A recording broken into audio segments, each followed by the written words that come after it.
香港麥當勞喺2023年創飲食業嘅先河，開辦咗管理發展專業文憑資歷架構第5級。我哋嘅成功主要嚟自於以下嘅關鍵因素。第一，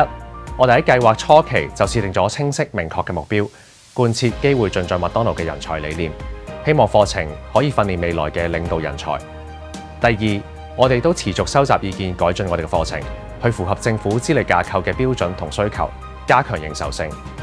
而最後，我哋成功離唔開團隊嘅共同努力。我哋為咗呢個培訓課程投放咗大量嘅資源，跨部門合作，每位成員都喺各自嘅領域之中發揮關鍵嘅作用。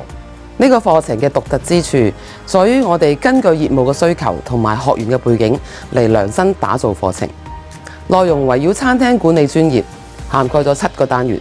每個單元都設有考核作為評估用途，確保學員能夠獲得實用嘅技能。另外，我哋強調理論與實踐相結合，學員通過實際案例應用所學嘅知識。除咗課堂教學，我哋仲提供持續嘅支持同埋評估，幫助學員喺過程當中不斷進步。針對 Gen Z 員工，我哋考慮過佢哋嘅特點同需求嚟設計課程，吸引佢哋參加培訓。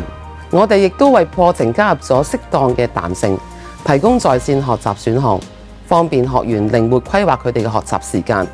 課程亦都可以俾員工一邊返工賺取薪金同埋經驗，一邊免費進修，獲得專業嘅認可資格。課程設計融入咗好多互動嘅元素，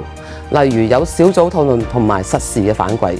提高參與度同埋學習嘅效果。我哋亦都利用咗最新嘅科技同埋學習工具，增強學習嘅體驗。例如使用咗多媒體嘅資源同埋模擬嘅軟件，令到學習嘅過程更加生動有趣。課程開辦至今，我哋已經有接近超過250位餐廳總經理成功完成課程，獲得資歷架構第5級，相當於學士學位嘅資歷。